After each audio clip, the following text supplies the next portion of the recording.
Oh, praise be to the Most High God. The Most High God comes first.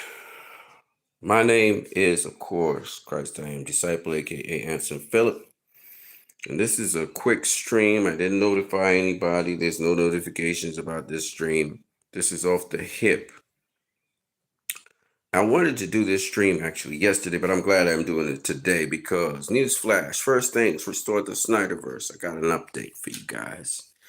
Zack Snyder on Vero posted up this.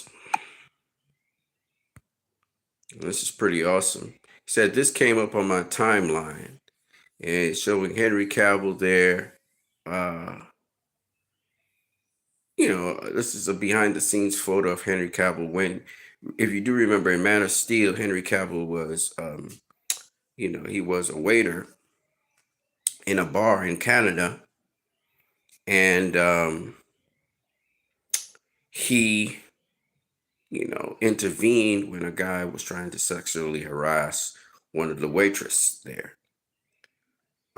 So this is the picture of him from Man of Steel. And Zack Snyder posted this up yesterday. I think late yesterday, he posted this up on Vero. I happened to see it. And the post before that was actually, talking about a free America. And he had a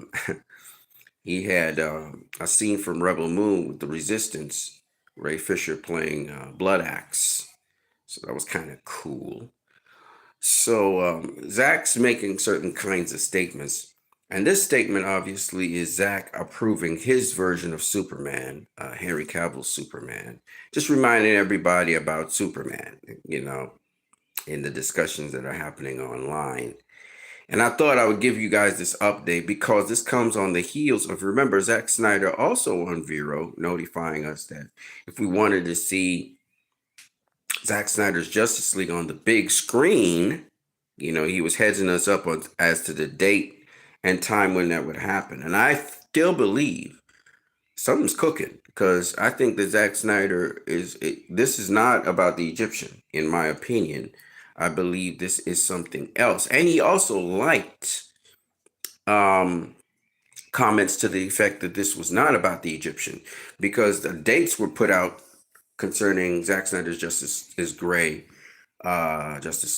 at the Egyptian. But this, the post that he put that was separate to the Egyptian was seemingly speaking about another instance because there was no date. So I'm just saying that. I'm just putting that out there. And then, of course, the trades took it. So I'm looking forward to Zack Snyder Justice League in cinemas. Now, whether that will be in cinemas only in the U.S.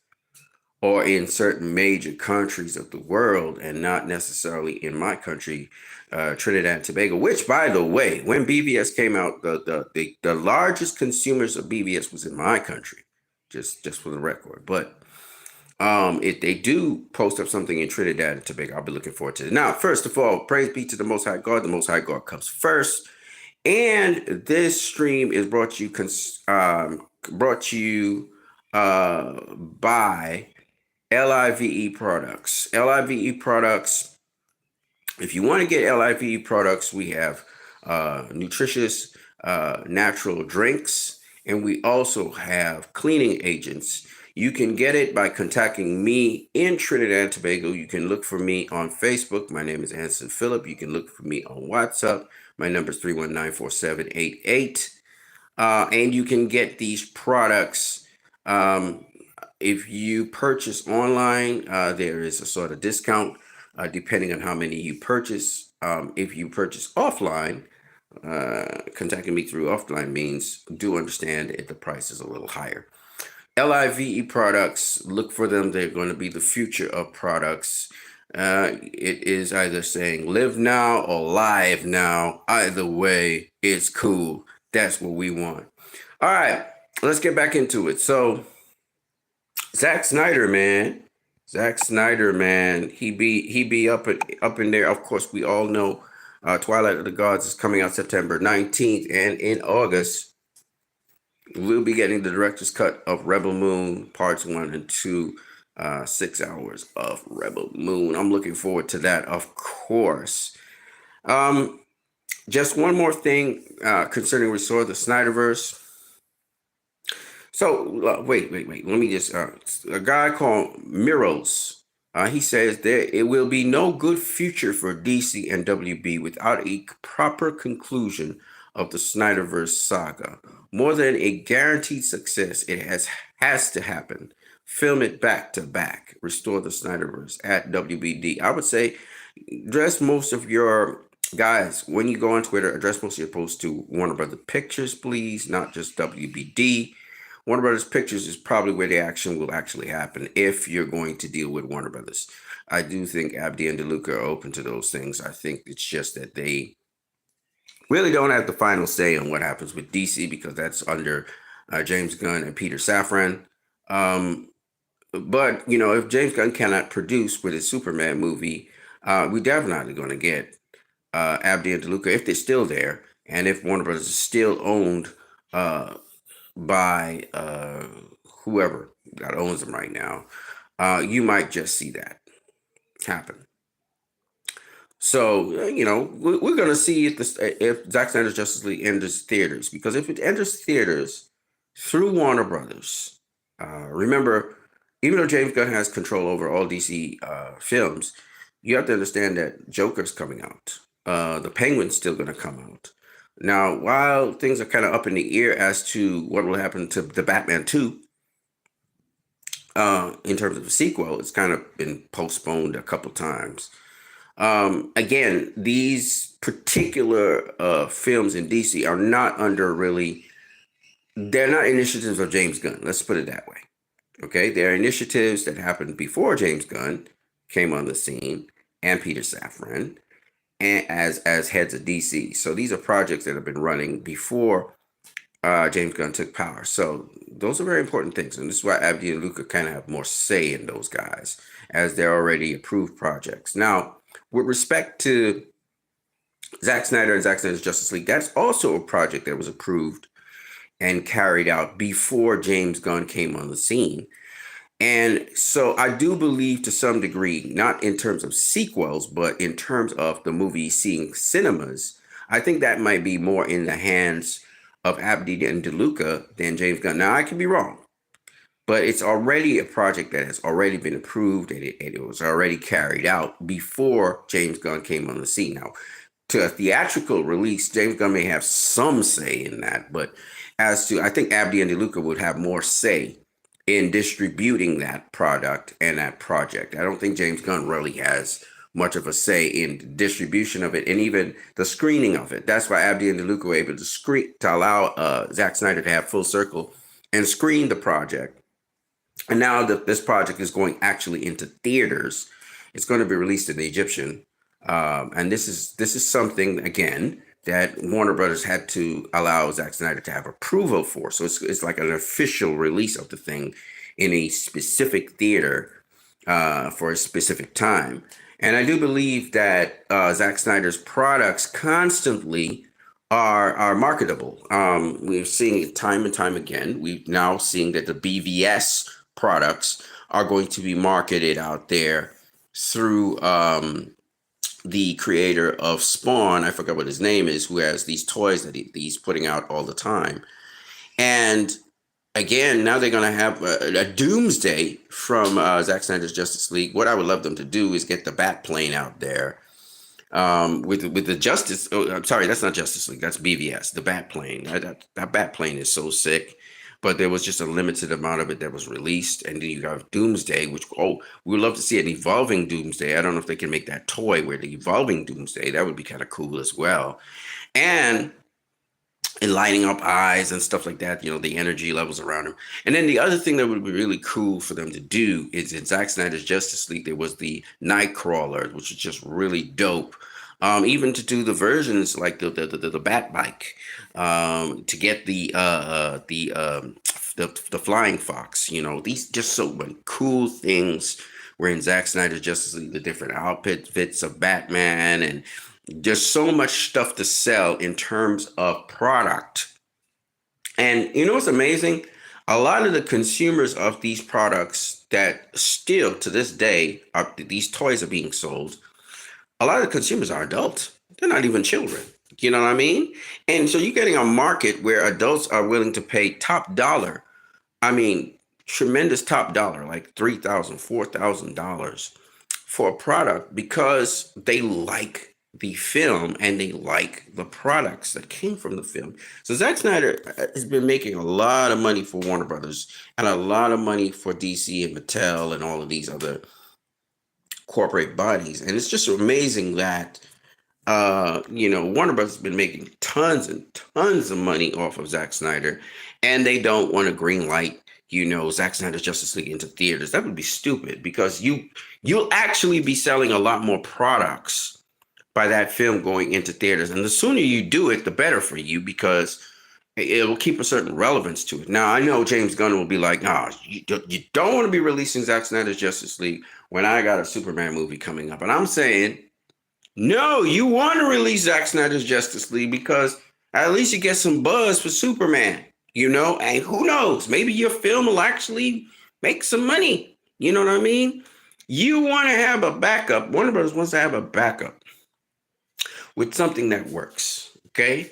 I don't understand why they're almost moving in the direction of not having a Batman sequel. That's stupid again, because Batman's like your money-making go-to thing. And Matt Reeves didn't do a bad job with Batman. It was a safe film. It was, even the Penguin series that's coming out is like, he's not really doing anything new with the Penguin series. He's not doing anything that makes us say, well, Zack Snyder's doing more woe things than James Gunn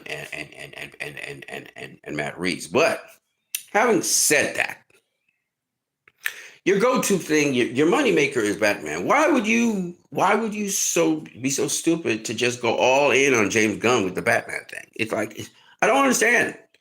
This company seems to have the most dumbest people ever. Yes, you may be profiting off of this individually as executives, but in terms of the company, you're just killing the company. It's just, nepotism is just ridiculous. Anyways, that's just my point of view on things. Oh, 6 of you guys are viewing right now. Don't forget to smash the like button. You can donate via PayPal. The link is in the description. But I just wanted to leave my 2 cents on that, and my 2 cents on DC and where it's going. I don't really want to talk much about James Gunn and what he's doing because I'm not really that interested in what he's doing, to be honest with you. Okay. So I wish him all the best, and but I just think that my passion and my desire, my interest is in seeing the Snyderverse restored. Okay, I don't care how it's restored. Meaning, I don't care what company restores it. I don't care. I'm not invested in what the vehicle is that is re-restored. If it ends up being on Netflix or it has a limited release in the sequels, that is a limited release in IMAX or wherever, I don't care. Once it's restored, because I want to follow these stories. I want to have more of these stories. I want more of a Ben Affleck and his Batman. I don't care how that happens, but just I want more of it with Zack Snyder. With I want to see his Batman movie. I want to see Henry Cavill. I want to see more of Henry Cavill. I want to see Henry Cavill's Superman. I want to see Henry Cavill's Superman doing Superman things, and how he gets to be Superman, the Superman that everybody wants to see Superman as. I want to see that full, flushed out development. I know he has to go through this alternate reality where he's turned evil. We want to see that. I want to see everything. I want to see all aspects of him so that when, at the end of the day, I want to see that journey, because see, that journey is a real journey.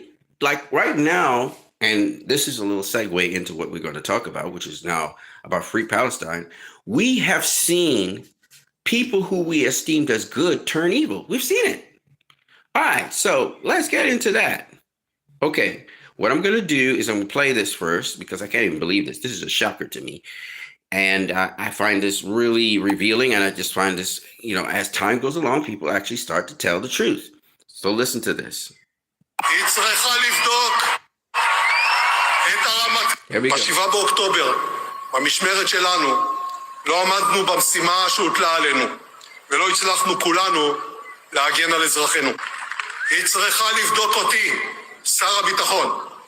היא צריכה לבדוק את ראש הממשלה. היא צריכה לבדוק את הרמטכ"ל ואת ראש השב"כ. היא צריכה לבדוק את צה"ל ואת הכפופים האחרים, הכפופים לממשלה.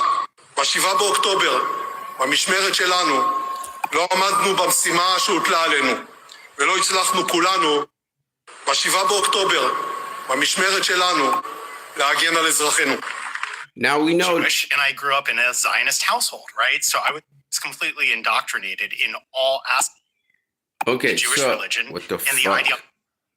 All right, so that's a bombshell. I'm tell you why. Now I know if they're investigating their own selves, they could always get away with it, but at least they acknowledge that they messed up. They messed up on October 7th. There was a tremendous breach. I mean, if you're talking about incompetent, it was a tremendous breach, incompetence on that day. And yes, a lot of the Israeli forces were fighting as Hezbollah in the north. This is true. But it took 6 hours, 6 freaking hours for them to respond on October 7th. In other words, Hamas was able to come in, do their operations. Their operations was to take out all the communications. They afterwards abducted a number of IDF soldiers. They were able to kill off a number of IDF soldiers and head back into Gaza with these prisoners of war. Okay, and yes, okay, Hamas is not an official military defense of the Palestinian people. They don't have an official army. Okay, just like Hezbollah is not the official army of Lebanon. Lebanon has its army. Hezbollah is a sort of private army. Okay, the Houthis have their military. Again, it's not an official military. Okay, now having said all of that, you have to understand something, and this is very important for people to understand, that these are resistance groups. Now they call them terrorist groups. They call them terrorist groups. And I have another set of information to give to you guys, which is going to be very interesting, that's developing. And it just shows the amount of pressure we're putting on these people who we are pushing for the Palestinians at the end of the day. We don't care about, Hamas and Hezbollah and all these guys, which they're playing. They're also factors who are key to these people being free. But our focus is on the Palestinian people at this point in time. Our focus is not on the Israelis because, except for the Israelis are held hostage because, and in this ongoing saga that's happening, the people whose lives are most in jeopardy are the Palestinians. It's not the Israelis right now. Okay. Yes, the Israelis in the north have been evacuated or whatever, but it's the focus, they're mostly safe. But the people who are not safe right now are the Palestinians. So this whole push is for Palestinians to be freed, for them not to be under occupation, for them not to be oppressed, for them not to be destroyed. And this is why we talk about free Palestine. And this is something that is very important. And now I'm going to share with you a couple of videos. I don't agree with everything in the videos, but I'm going to share with you a couple of videos. And in front of you here is Dr. Jill Stein. Now, Dr. Jill Stein has always fought for human rights, and she's a civil rights person. And she's also someone who has been an advocate for the Palestinians the same way. She's been fighting for it. And a lot of people are saying, we deserve. And hold on one second. So this lady here is Jill Stein. I'm going to be honest with you guys. She's not the most charismatic person you'll ever meet. Okay. She's a wealthy person. But she seems to be on the right side of history. And a lot of you guys who are who want to vote for Joe Biden, I don't think you should. There's several different reasons why Joe Biden's going to lose to Donald Trump. He's just going to. One, Joe Biden is almost a walking corpse. Okay. The dude is not ready to govern for the next 4 years. He's done. Okay. So I can't elect a corpse versus somebody who actually, at least he's mad and he's out of his mind, but he's somebody who at least he's not a corpse, okay? Because a corpse will be manipulated by special interest. And what Joe Biden would say would be he would be the voice of special interest because he's just a puppet. He would be a puppet leader. We don't need that in the United States of America. Now, Donald Trump would still be a puppet, but he would be an active puppet. Okay. Now, which we could put pressure on. Okay. All right. Now, with respect to Jill Stein, first of all, does not receive AIPAC money. She does not receive super PACs. She does not receive Israeli lobby money. She does not receive NRA money. She does not receive special interest money from the United States of America. She does delve in oil money. This is very important. However, her party's name is the Green Party because she is interested in alternative sources of energy because she believes in climate control. Now, not everybody believes in climate control. So those of you who don't believe in climate control, I get you. It is a kind of scheme that's going on in the world today, just like how we have this COVID that's going around. And that's a scheme. And these politicians benefit off the scheme. But Jill Stein actually believes in natural things and nature. But yes, she kind of buys into the scheme because all this green energy and this bullshit, some of it is bullshit. All right. But she and Elon Musk would get along a little bit.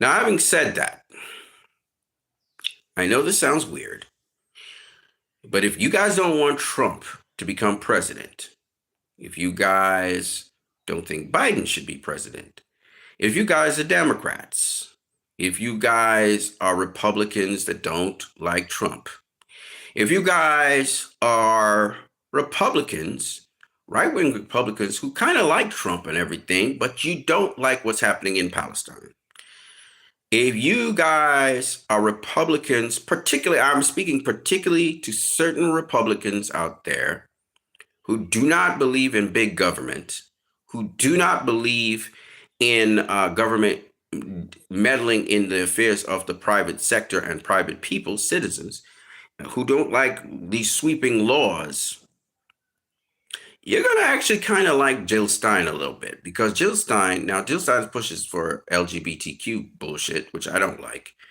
I don't like that she talks about, socializing healthcare to the extent to which it could be a burden on the economy. But she's more like Canada. She would like to socialize healthcare. I don't agree with exactly how she goes about doing it. I do agree that healthcare should be socialized. In my country, we have socialized healthcare, but the healthcare, though it's socialized, the service is shit. Okay. Now, if they automate the service, it would be good. But there's pluses and minuses to socializing healthcare. Now, having said that, she is the alternative, not Robert Kennedy. Robert Kennedy, he has some things which are good, but there's a lot of shit that he says that he's bullshitting you. And when he gets into power, he's going to do the opposite. She, strangely enough, now she is sort of in the issue with Ukraine versus Russia. She's kind of pro-Russia on that issue.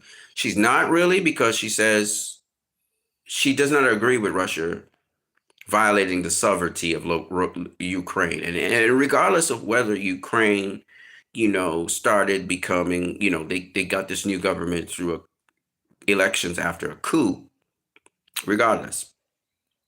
Ukraine is a sovereign state. So therefore, whatever it does within its state is its affairs.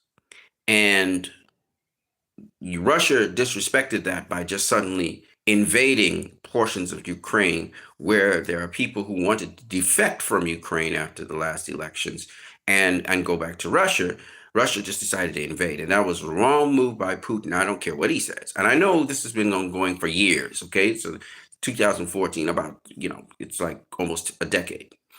But nonetheless, Russia has invaded Ukraine, which is wrong.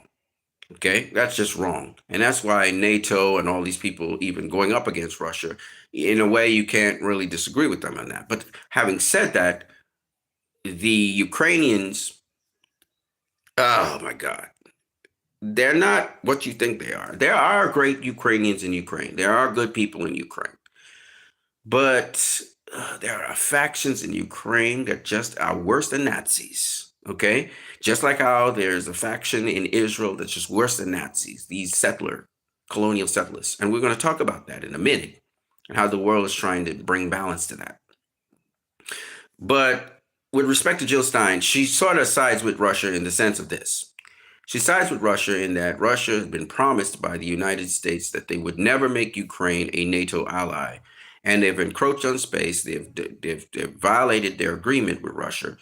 And they're looking to push Ukraine into NATO status. So this is why Putin did that aggressive move. But nonetheless, it is not a right move. He's wrong about that. And he needs to take responsibility for that. Now, having said all of that, her position is that they shouldn't have gone to war. Jill Stein is an anti-war activist. She's against war. They should have diplomatically resolved that issue, and they still can, and they're not allowing that to happen. So she is more on the side of Russia, Russia does not want to go into a war with NATO or with the US. But I can guarantee you, if you force Russia into a war, they will fuck up NATO, and they will take casualties when it comes to the United States. A war is not what you want with Russia, okay? And Russia will survive. As if anybody knows what happened in World War II, if it wasn't for Russia, they would not have won against the Nazis. Russia took heavy casualties, but they took down the Nazis, and they would have probably taken down the Nazis single-handedly under Stalin. Russians are not people to fuck with. Just period, point blank period. You do not fuck with Russia, okay? Russia can take over the world if they want to, but that's not what they want. They have enough land space. They have enough lands. They're not really interested in a world war. They're just not interested in that. They're not interested in taking over Europe like America and UN make it sound. The United States of America has been trying to break up Russia for the longest while. They've been trying to weaken them with their Coca-Cola and Pepsi and their invasion, their capitalism. They were trying to weaken Russia and destroy it. And they have not been successful. And now they're going to try by force, and they're going to get fucked up badly. And Russia will come out of this triumphant. I'm telling you, Russians are not people to fuck with, okay? Of all the people in the world to fight, you don't want to be fighting the Russians, okay? They've always won every single war they've gone into, okay? Except against Afghanistan. No one has beaten the Afghanistans, okay?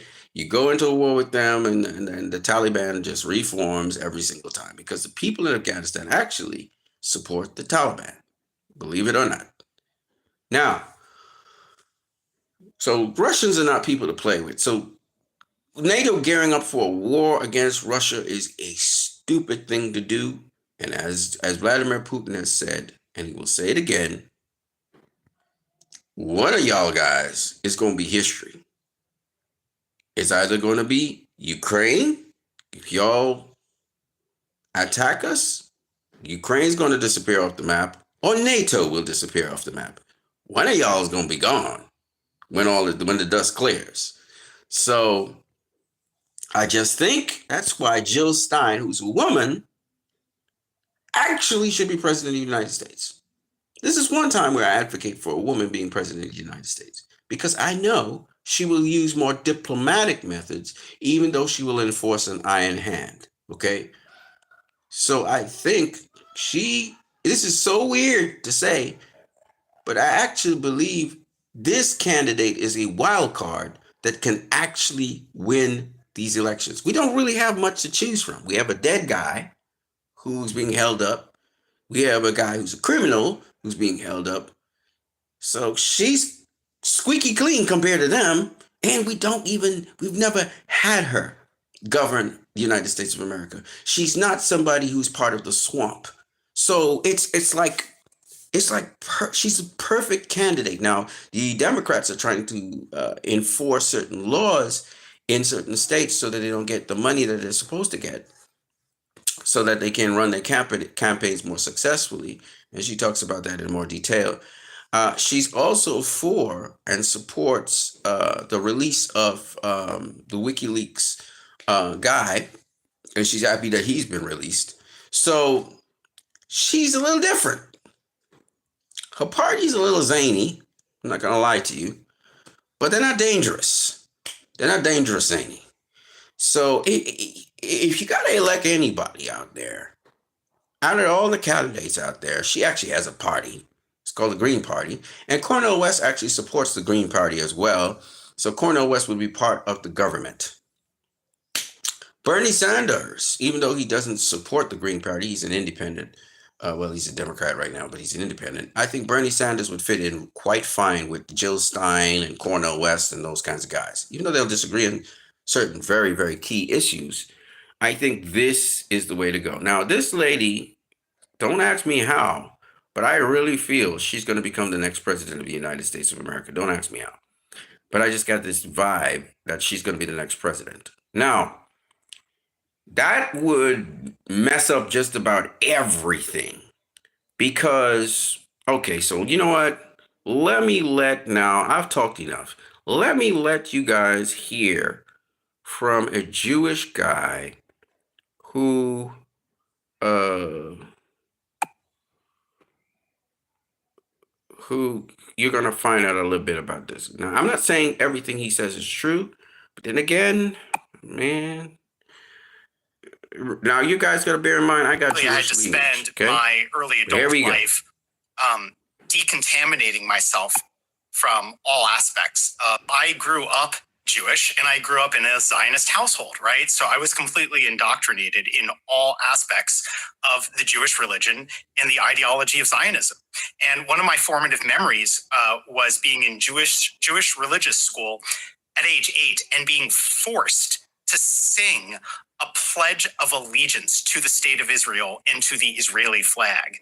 And one of the lines that is, imprinted on my memory from that song was, "The blue and the white, the Israeli flag, are colors of mine. The blue and the white are colors of mine." So I grew up with this ideology, and basically I had to spend my early adult life decontaminating myself.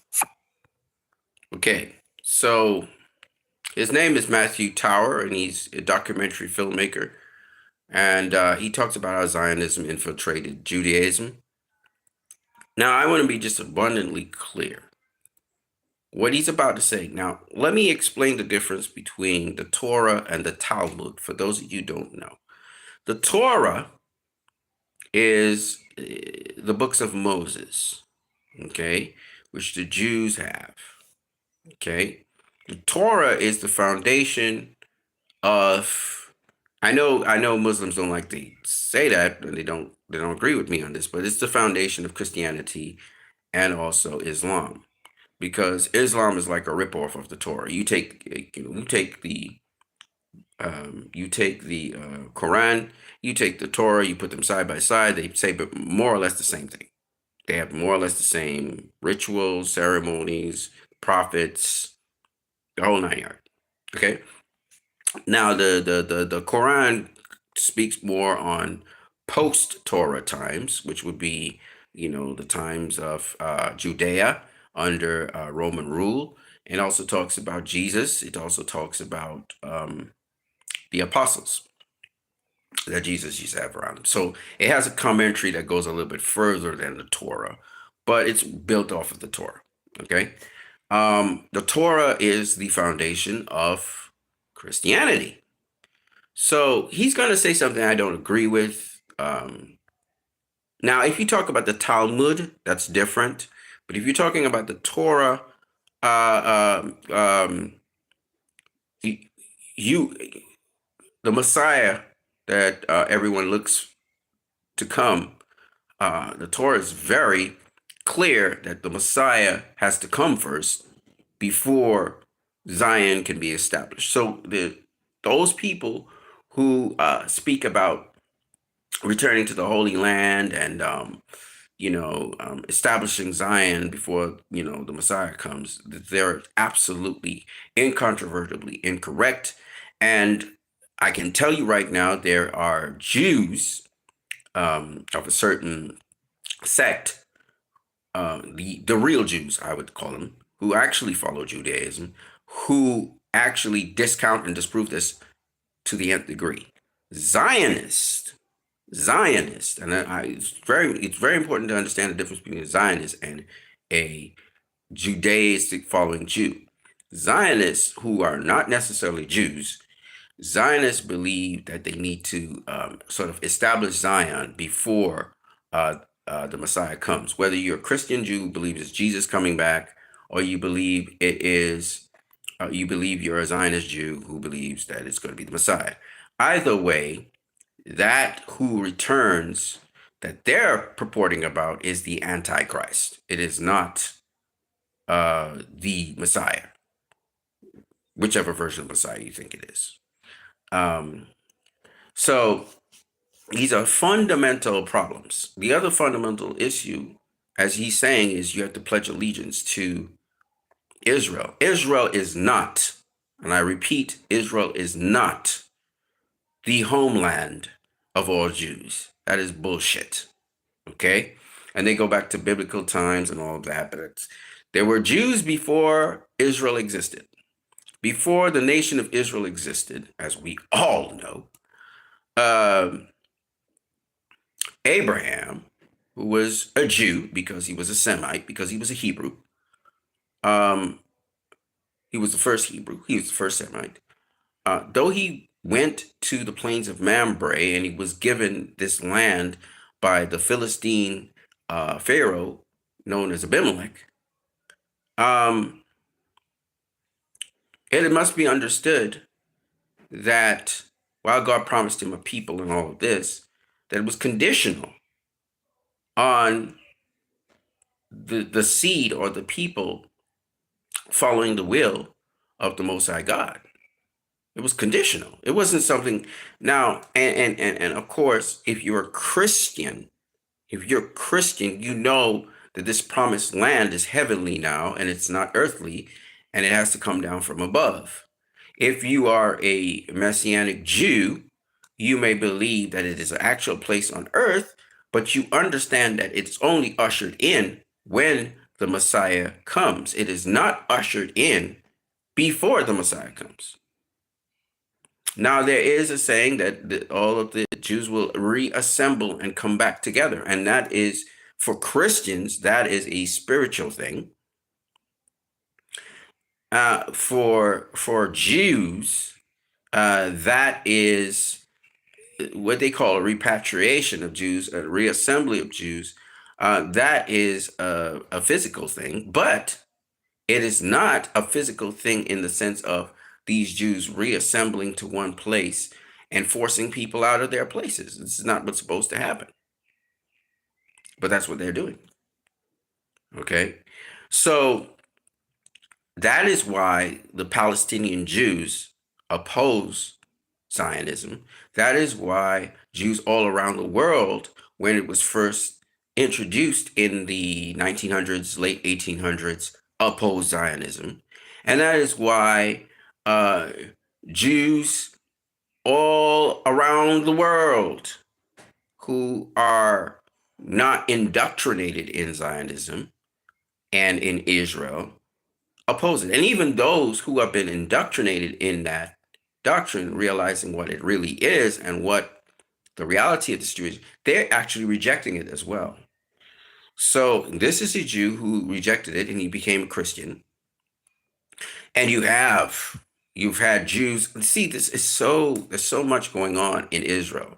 Like, if you guys were to go into Israel itself and listen to their politics, you would realize how much unrest is right now in Israel. Israel has a lot of unrest because a lot of people in Israel and a lot of people have left Israel. And the reason that has happened is because the illusion that things were okay. See, people who are not people who are in Tel Aviv, for example, right? They have great lives. They live in peace. They talk about peace, love, harmony. A lot of my friends are in Tel Aviv. And the problem with it is they don't know what price was paid for them to talk about this peace, love, and harmony. It's kind of like with America, where a lot of the citizens were not aware of the atrocities that America committed to get that peace, love, and harmony and to keep those values in place. And I've said this over and over. You don't really know what it costs to get the society that you have today. So the ugly started showing up, settlers and what they've been doing, the military and what it's been doing to gain land for Israel, the ugliness of the corrupt politicians in Israel, and then to find out that Israel has a group called Mossad and the CIA of the United States. They work hand in hand, and they've caused a lot of wars around the world and unrest and a lot of corruption for businesses in Israel to get their interests, for businesses in America to get their interests attained, for businesses in Europe to get their interests attained. And, the European intelligence has been doing some very shady shit around the world. And as we start to see that this is an empire and that this Western empire is fighting against the Eastern empire, and that with BRICS now being formulated and built, all of a sudden, this is why Russia is threat number one. This is why China is threat number one. And they're talking about China infiltrating Taiwan. China would never infiltrate Taiwan. Okay? And you know why? Because their economy is good just as it is. As much as they think Taiwan is a part of China, they're not going to do that. But this is the excuse that the U.S. is going to use, and then they're going to use what is called a white flag operation, where they will simulate as if China infiltrated Taiwan. Mossad or the CIA will do that to try and destabilize China, and then they will use that as a grounds to fight China. Okay, that's what they want to do. Okay, we've seen in Kiev, the hospital there was struck by a Ukrainian missile. They literally struck the hospital. It wasn't Russia that struck it, but the propaganda is that Russia struck a Kiev hospital. Okay, they will fabricate lies. Israel fabricates a lot of lies, and now they're starting to tell the truth about their lies. And all of this is, again, a front. But there's more this guy wants to say, and some of what he says is very true, and some of what he says is not, it's generalized, it's not true. Okay, here we go. From all aspects of the Zionist ideology and the Jewish religion, frankly, which is completely tied up in the ideology of the state of Israel. And as I think you know, Benjamin Netanyahu quoted the Jewish Bible in demanding that the Israeli army committed genocide in Gaza. So my life journey has been awakening to the truth of the Palestinian just cause and the true nature of Israel. And this documentary is my attempt to sort of give something back to the world to make up for what my former tribe has done. And the last part of that is I have converted to Christianity. So that's why I say I'm a former Jew, in addition to being a former Zionist. Okay, so you say that you grew up Jewish, like here in the United States, and you were pledging allegiance to the flag of Israel? Correct, at age 8.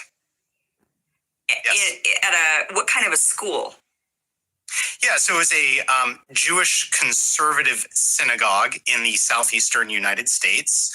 Okay, and the education about Torah is the 5 books of Moses. So that's the core Jewish religious document, is the 5 books of Moses, right? The Torah. The education that I received as a kid about the Jewish religion was completely intertwined with Zionist education at all times. And right, I'm just trying to figure out, was this in your school, like a curriculum? Or are you saying that this is when you went to synagogue on Saturdays? Is that the day that, I believe that's the day, right, to go to synagogue? I'm not 100% certain. Actually, yeah. So the school I went to was actually called Sunday school. So it was once a week religious education. So I went to public schools, of course, Monday through Friday, but then Sundays. And then, yes, the Shabbat services are Actually, on Friday nights, our Shabbat services. On Friday nights, okay. Okay, so I was just trying to figure this out of, were you going to school, and at the school they were telling you, okay, pledge. Okay, just for the record, people, Shabbat services are Friday afternoons, but in the Jewish calendar, that's like a Saturday. So because the evening and the morning, I come from a Seventh-day Adventist background, which is sort of like Jewish influence. So we also observe the Shabbat. We did. I used to observe Shabbat like that. And Shabbat begins in the afternoon, sunset. So days begin with the sunset and they end with sunset. So the evening and the morning were the first day, as it's written in Genesis in the Bible, and in Bereshith, which is the first book of the Torah. It's also written down like that. So when he says that they had services on a Friday afternoon, they're really talking about that's considered the seventh day once sunset happens. So he says Friday afternoons, but it's really a Saturday. Okay. All right. Let's keep it moving.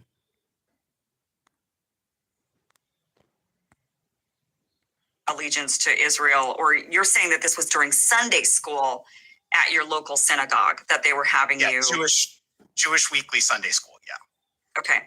What type of, I know that there's, just like in Christianity, there's a variety of different types of Judaism, I would imagine, right? There's people that go to Chabad, for example, and others that do not, right? And they practice different ideologies. We've seen this kind of play out in Israel lately with the Haredis and the conscription issues. They're trying to get them to conscribe to the IDF, and they don't want to because of their religious beliefs. Okay. The Haredis they're the ones that get beat up in Israel. They're really they really follow the Judaistic teachings to the T. Now, I said to you guys, there's a difference between the Talmud and the Torah. Okay? So you guys got to know the difference between the Talmud and the Torah. So the people who are quoting the Talmud, that's not the law of Judaism. The law of Judaism is outlined in the Torah, not the Talmud. The Talmud is kind of like the Quran, and then you have these other books which explain the Quran what you call them? Whatever. The leaders quote, well, same way rabbis quote the Talmud, but the Talmud is a Babylonian set of laws. It's written in Babylonian, that is. It was a much later addition when, after they'd come out of the slavery in Babylon and was able to return to Jerusalem under the Assyrians, they formulated what's called the Talmud. So you guys need to understand the difference between the Torah and the Talmud. So the thing that almost everybody follows, whether it's Islam or it's the Jews or it's the Christians, really follow the Torah, which is the first 5 books of Moses. And even so the Christians follow it in spirit. Okay, we don't take everything absolutely literally. The Jews follow it more literally. They take it literally. Okay, the Islam takes it literally, but they understand because they have extra. Prophet Muhammad explains in more detail. He goes into detail about different things. So the Prophet Muhammad has a commentary on the Torah. It's kind of like that, because the Prophet Muhammad, he comes from, he's not a Jew, but he came from, he's been around Jews. So what the Prophet Muhammad tried to do was explain in detail more about what the Jews were saying. And Christianity sort of explains also. So if you take all 3 of them together, you get really something really good, because you're able to understand in ways you would not understand or existence and the divine and the spiritual and so on. So that's why I say I don't really hate any one of the three per se. I think there are inaccuracies in all three, but I do see it helps you to see things better. See, religion can be used for good or it can be used for evil. So if you're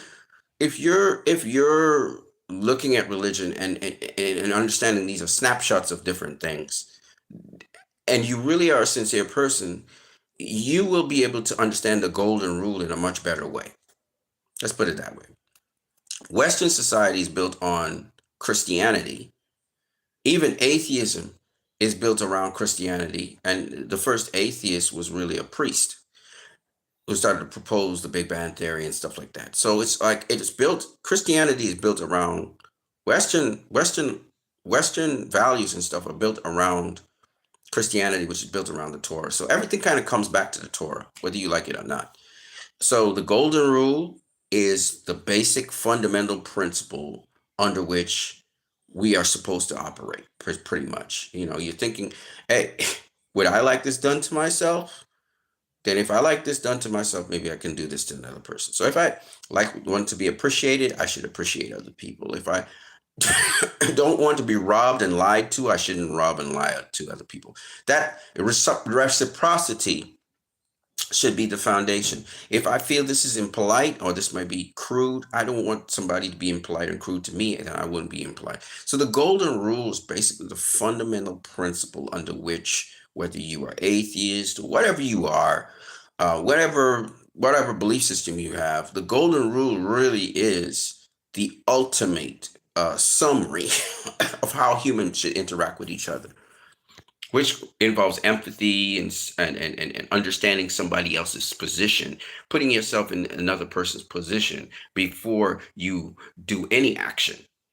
And it's a really wonderful way to conduct one's life, because you realize then you are not the center of everything, and you also realize you're part of something much bigger. So it's really the best way to say anything or to conduct oneself in any way. And so that's why I always try to explain to people, if you use the golden rule as your standard, you're going to be able to go through all these different religions and these different ideologies and see the beauty of them and pull that out. Because if you don't have love as your guide, basically the golden rule is describing love. If you don't have love as your guide, it doesn't really matter, because then you don't give a fuck about anybody. Love is the key. Love and care is the key. If you don't love and you don't care about someone, then you won't want to you won't waste your time trying to put yourself in their shoes, right? Right? So, let's keep it moving. Beliefs which are different than other Jews in Israel. So what type of Judaism was this? I mean, was this like, were you at a Chabad where they're very ultra-Zionist? Was it like, what would you, or was it just really mainstream, like just a regular synagogue down the streets having you? I'm asking this because if they're asking you to pledge your allegiance, if they're asking little kids to learn to pledge their allegiance to the flag of Israel, I'm just trying to figure out, is this all synagogues and Sunday schools, do you think, or is this certain branches of Judaism? My assumption is that this is completely and totally widespread through virtually every single branch of Judaism. He's I believe he's quite correct. In fact, if you were to ask me this question 5 years ago, hands down, I would tell you I'm back in Israel.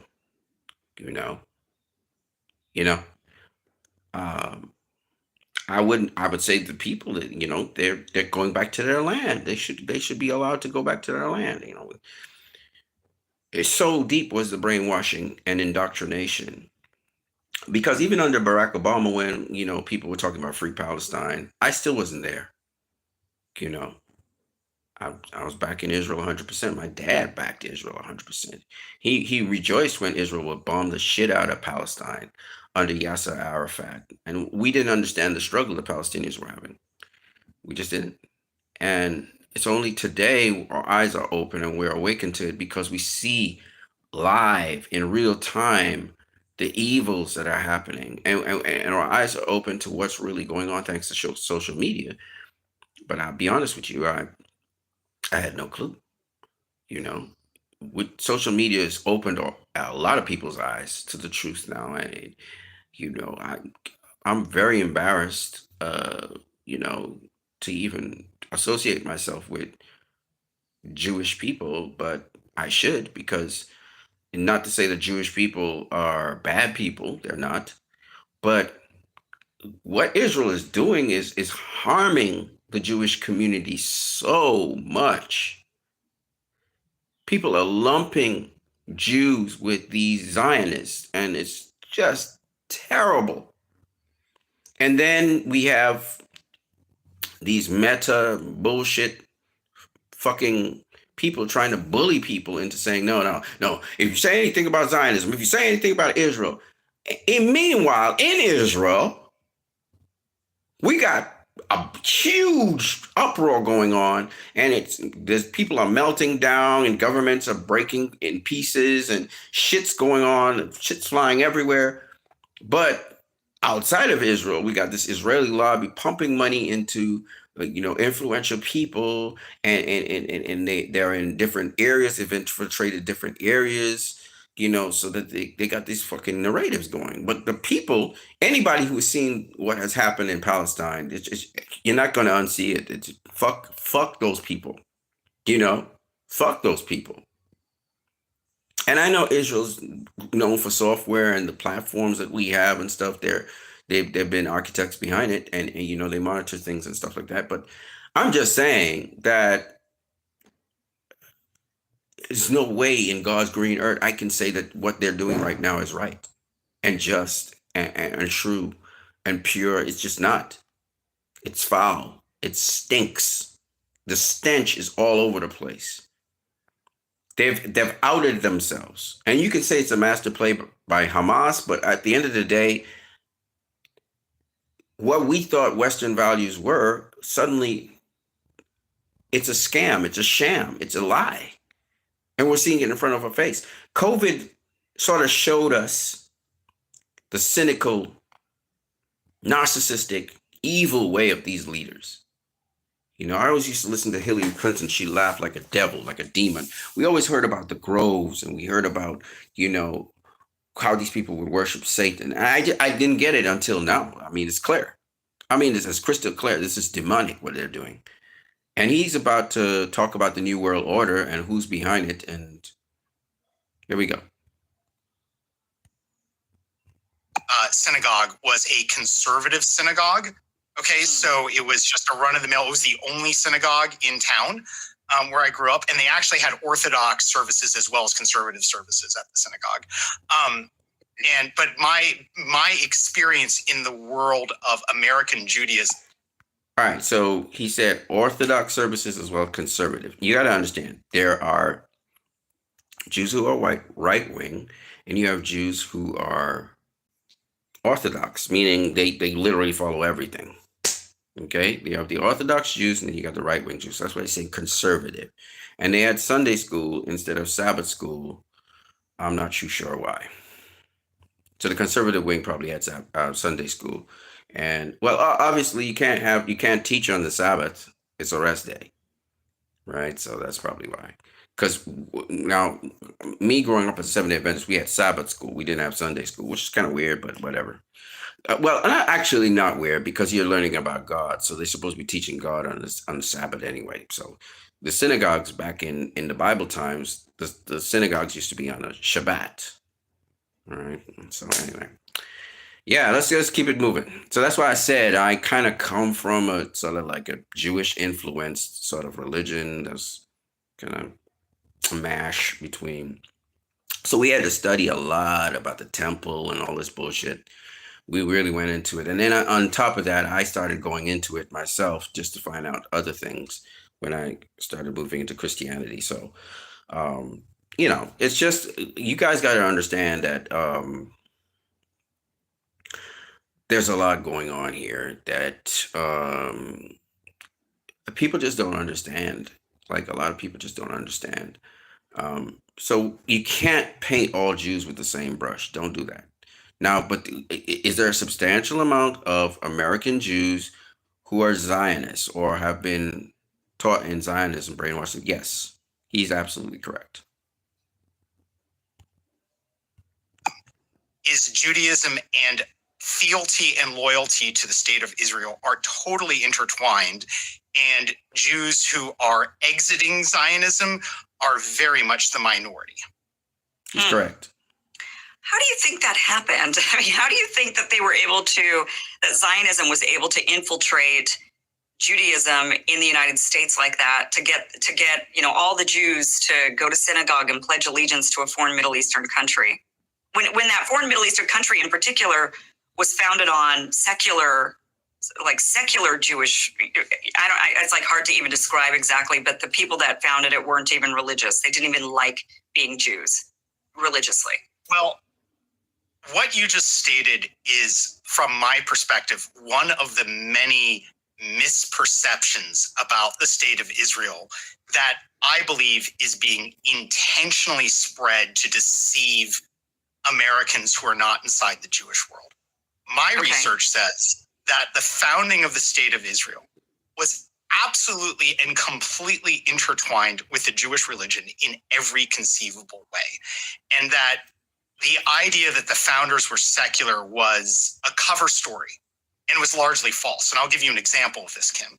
David Ben-Gurion, who is the founder, the founding prime minister of Israel, infamously stated that the Torah is his deed to the land of Palestine. So when he came in and ethnically cleansed Palestine and kicked out all the 750,000 Palestinians at gunpoint, right, in the Nakba of 1948, around that time, he was asked, well, why do you own this land? And he said, the Torah, God promised it to us. So this was always a religious ideology. Okay, so this is where I disagree. Ben-Gurion is known as an atheist. Now, the reason he claimed God promised this to us is because, as we all know, back in the late 1800s with Herzl, they had devised a strategy to invade Palestine, and they knew that there were people there in Palestine that they had to displace. So they were using the ideology of the Judaism to displace these Palestinians, saying that God promised us this. Now, yes, he's right in the sense that they do use the religio excuse, or they use it as a alibi to conduct their genocides and ethnic cleansing of the area, as did Adolf Hitler with the Jews and so on. But you have to understand that these people don't believe in God. They really don't. These are policies that they implement. Ben-Gurion was not a practicing Jew. He was an atheist. Theodor Herzl was an atheist as well.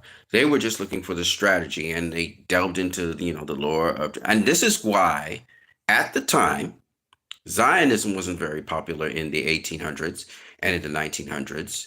But after World War II, and let's be clear on this, Zionists were of the opinion that Jews who could not defend themselves were not worth protecting.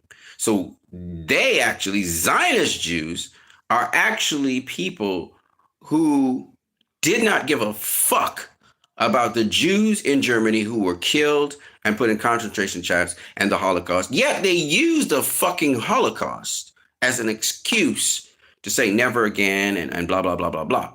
So Zionist Jews actually are of the mindset similar to Adolf Hitler, in that Jews should have been ethnically cleansed from Europe and it should have gone back to wherever they came from. And so Theodor Herzl and Adolf Hitler are actually of the same mind, in the sense that the Jews who were ethnically cleansed from Germany, they would just have a place in Palestine instead. And let me just make it abundantly clear, because my family lives in Portugal, okay? Some of my family members, okay, they're Jews. Their family historically was ethnically cleansed from Spain because they would not embrace Christianity and they wanted to continue practicing the Jewish tradition. So they were either executed in Spain or they escaped and they ran to Portugal. Now, mind you, and that was under Queen Isabella, by the way.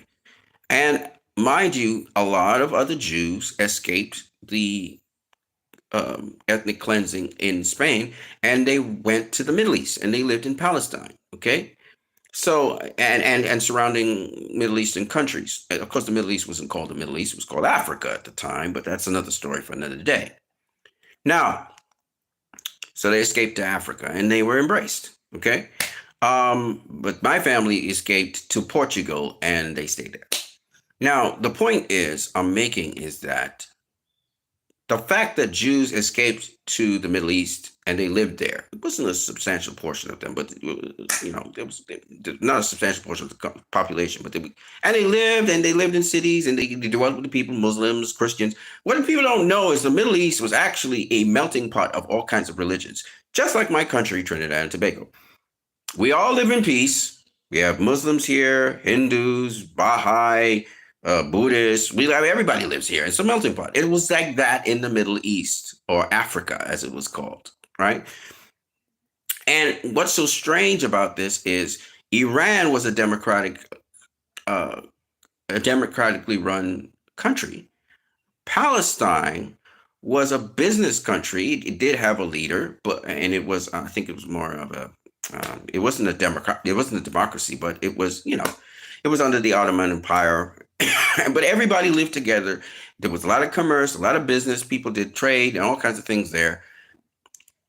And sadly, when the Ottoman Empire was overthrown by the British, okay, sadly, these Zionists were given land that they should not have been given, okay?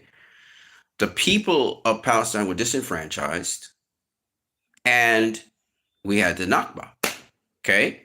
And this started because Israeli people started taking the jobs of Palestinian people. And so the Palestinian people started to protest that because they were getting kicked out of their jobs and these people were just replacing them. So they started protesting. It was a big protest that happened and that ended up in violence. And then Britain just withdrew itself from there and they gave Israel a piece of land. And this is what caused the big unrest, which caused a big war, which caused, in the war, they were ethnically cleansing out these Palestinian people. And that's how this big Nakba happened. And people don't talk about that. They talk about it one-sided. They just attacked the Israelis. No, that's not what happened. Okay? So I say all of this not to say that I condone violence, but it's just that a lot of people don't know these things. And, and this is something that's in my documentary film, which is entitled Israel's Second 9/11, How Zionism Conquered JFK, America, and Palestine. In the documentary film, what I've exposed is that David Ben-Gurion in 1962 made a startling announcement in Look magazine, okay, which at the time was the #2 magazine in America. It no longer exists, but it had millions of readers. And in 1962, David Ben-Gurion said that in the future, a Jewish Zionist one world government, okay, would be created with Jerusalem as the global capital. So, this whole idea of globalism, that's all about Israel conquering and ruling the world according to the Torah, which is established in this Jewish religious document. And furthermore, David Ben-Gurion, the founding prime minister of Israel, in a conversation with another Zionist leader named Nahum Goldman, this is one of the most important interactions, I think, of the 20th century, because it reveals virtually everything you could possibly want to know about the state of Israel in one conversation. David Ben-Gurion said, if I was an Arab leader, I would never make peace with Israel. That is natural. We, the Zionist Jews, have come here and taken their country. Sure, God promised it to us. So there you go. There's the religious invocation to the Torah. God promised it to us. But what is that to them? Our God is not theirs. So he's stating that the Israeli Zionist Jews are worshiping a different God than the Palestinian Christians and Muslims. So there is very much a religious aspect to everything that has happened with Israel seizing Palestine and continuing to today, where, as I said, Netanyahu is ordering a genocide based on the primary Jewish religious document, which is the Torah. I mean, it makes a lot of sense because, for one, somebody who's, let's say, claims to be secular and maybe grew up in a Christian household but says, I'm not Christian, I'm secular, they wouldn't then go around citing the Bible to accomplish certain things. They wouldn't say, well, because God said and Jesus said and the Bible says. I mean, they would never, if a person's truly secular, they would never even cite any religious documents or religious creeds or anything at all. But you're right in that all of these people who claim to be secular continually cite God, continually cite religious text and religious history in order to justify whatever it is that they're doing. So how can you Okay. So here's the thing. Slavery was an economically beneficial thing, which is why it was propagated. As soon as it wasn't economically beneficial, we had it abolished. But the major foundation of slavery was that the slavers would quote the Bible, that slaves should be, what's the word I'm looking for? They should be loyal to their masters, right? So they quoted this New Testament saying in the Bible. Now, that doesn't mean that the slave owners believed in the Bible and believed in God. Fuck no. It was an alibi that was used for control, okay? Even though America was founded on "In God We Trust," we all know Freemasonry was the thing that was the foundation of the United States of America. So, just because you use a religious component doesn't mean that you believe in that religious component. And we know this today because a lot of religious people play politics with religion and actually manipulate it when they don't even believe in it. Take, for example, the leaders of my country. They're claiming to be Christian, but they actually are doing, just look at their actions. Their actions are not Christian-like at all. They're more atheists than they are Christians. A lot of leaders in the world today, they may have certain affiliations, Islam or Christianity or Buddhism or whatever. But when you look, they're in a lodge. Why are they in a lodge? And why is it anybody can go into a lodge? Because they don't believe the shit that they claim they are. They're hypocrites. Ben Gurion is a hypocrite. Herzl's a hypocrite. They were using a political strategy in order to unite people under the banner of a lie. Because as I told you before, the Torah does not purport that the Messiah, that Zion comes before the Messiah. I just thought I would say that. So, while I agree with him on certain things, I do not agree that Ben Gurion was a religious person. I do not agree. Do I believe that he thought he was fulfilling a prophecy? No, I didn't. I don't even think that. I think he just was using it as an alibi to create a reality, which they happened to do. It was called the Palestinian Initiative at first, and then it was later named Israel. Okay. What he talks about with the New World Order and Israel being the center of it makes a lot of sense, however. Okay? Whether you like it or not, Jewish people have contributed tremendously to a lot of advancements in the world, particularly even this internet that we have right now. Now, having said that, this does not mean that we have some obligation to them and et cetera, et cetera. I would say this. The Jewish Zionist, whether they be, or not even Jewish Zionist, the Zionist have infiltrated just about every single major organization in the world. So it's not surprising that Israel is connected to COVID and what has happened with COVID. It's not surprising that Israel is connected to um, not just the COVID pandemic, but to a lot of wars and insurrections that have happened around the world. Okay.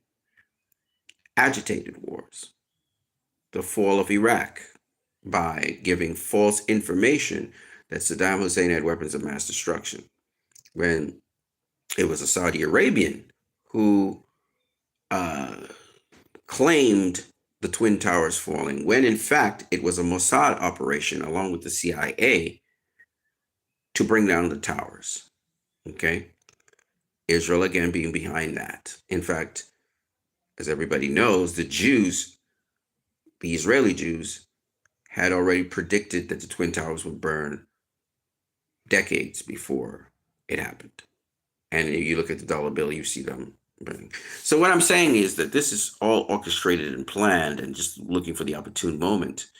And by starting all these wars, the goal, and if you guys go and watch Lord Kojay's video on YouTube, you will see that even what happened in Palestine with the very slow response to what happened on October 7th was orchestrated. It was allowing that moment for Hamas to do what they were supposed to do.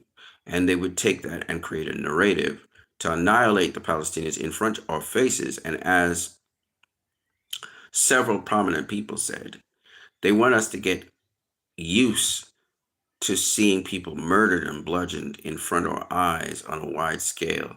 So that would create the grounds for them to be able to do it again and again. This is a precursor to something else. And the fact that we have a lot of right-wing regimes rising up over the world, and some of you foolishly supporting them, all goes to show you that there's something sadistic happening, and it's backed by Israel. You have to understand, the anti-Semites and the Zionists see eye to eye on this issue. The racist and the Zionists see eye to eye on this issue. The way how policing happens in the United States of America is because of training they have in Israel. The way how our legal system is because of scholastic minds by Zionists and Israelis. I'm not saying that everything that Israel has collaborated with the United States of America is evil and sadistic and bad. I'm not saying that. That would be very naive. There are a lot of positive things that come out of it. But what you guys got to understand is right now is a very, very evil time. And you guys are getting caught up in smoke and mirrors. You got to forget about Democrat and Republican. You have to look at the people who can mess up the system and can stand out and rebel. Now, unfortunately, all we have is Jill Stein right now. I believe, though, guys like Bernie Sanders, OAC, the Squad, Cornel West, they'll marshal behind her if she has a chance of winning the election. They'll throw their support behind her because there's nobody else out there right now,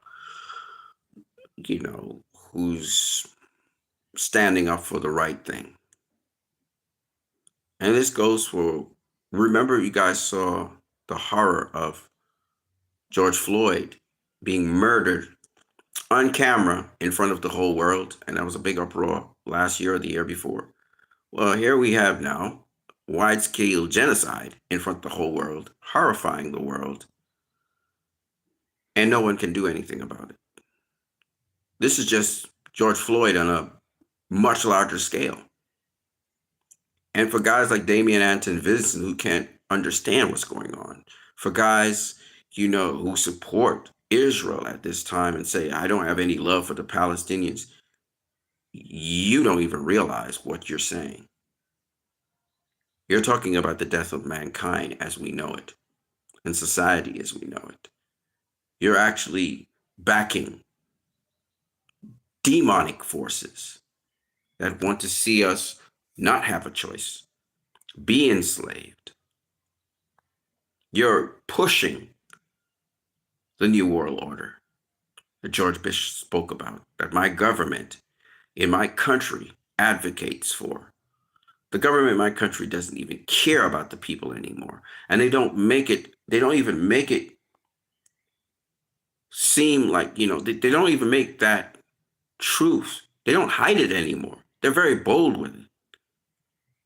I'm saying this to let you guys know without a shadow of a doubt that these leaders that we have appointed in positions of power are now gloating that they are going to be saved and we're going to be lost. They don't care about us. They don't care about you. That's what Michael Jackson was singing about. And you guys got to wake up. And you got to wake up fast to the reality that you have to stand on something to protect humanity. It's not even about religion anymore. It doesn't matter if somebody's atheistic or somebody's Muslim or somebody's... This is about humanity as it is in its present form. If you want to see humanity exist and continue onwards, or you want to be a zombie, a battery, like the Matrix said, that just says yes to the establishment and just all they have to do is feed you and stuff, but you're just nodding your head to everything. You don't resist at all. If you want to be that, then the future's for you. Okay? It's that serious. So, that's what I got for you guys. I could share a lot more, but I don't feel like it. I think that's enough for me right now. I've spent enough time with you guys. Possibly be secular. Like, But what is that? Ton more stuff to share with you guys. We've found out that ISIS has Mossad agents in it, that ISIS, Al-Qaeda, what y'all were calling Al-Qaeda now turned ISIS, that started this whole thing in Syria, that they're Mossad. They're Mossad agents. So it's all tying back to Israel. This whole thing is tying back to Israel, and this is why it needs to be disbanded, it needs to be destroyed. And a democracy, a real democracy, needs to be established. The people of Iran are fighting their government. That government was brought into play and into power because of U.S. relations that sabotaged and destabilized Iran. Iran wasn't always like that. Iraq wasn't always like that. Saddam Hussein was a supporter, worked with America, to do certain things, and then they got rid of him when he wasn't useful. Colonel Gaddafi used to work as a terrorist for the United States of America, and then when he wasn't useful and he was becoming a threat, they got rid of him.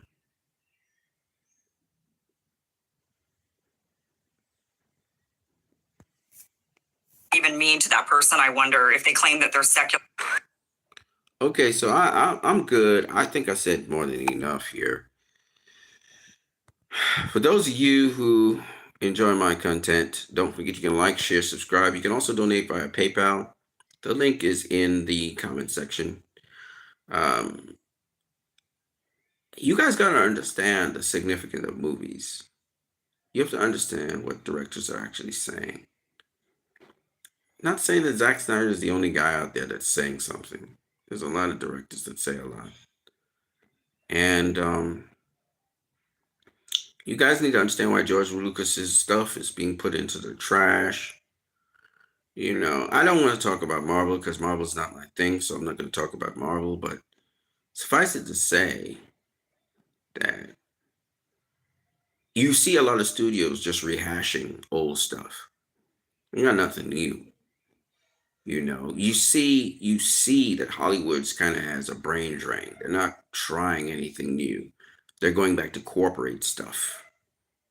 They're going back to movies by committee. And the reason is because, as I said before, you have CIA agents in there trying to drum up and cook up a lot of bullshit narratives, lies for people to back behind and rally behind. This is one of their ways of controlling the narrative. They don't allow you to think for yourself. They try to tell you what to think. If you're dumb enough to follow it, well, So that's what I got for you guys. I had a discussion with a pastor recently, last year, and he said the American public's just too dumb. They just don't get it. Are you really that dumb? Is he underestimating you?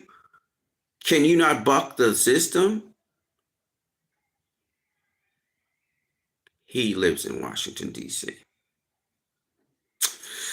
That's what I got for you guys. I hope you guys have a good one. I am Christ, I am disciple, aka Answer Philip. I hope you guys have a beautiful day. I love you guys with all my heart for even coming through. I don't care if you agree with me or not. You're a human being just like I am. Your feelings, you're gonna have your views. But I want to let you guys know that the golden rule is the thing. It really is real. And you really need to care about other people, not just yourself. We don't live as singular individuals in the world. We live as a collective. We get the freedom to express ourselves as individuals, but we do live as a collective. And therefore, as a collective, we should care for one another. That's all I got for you guys. Have a good one.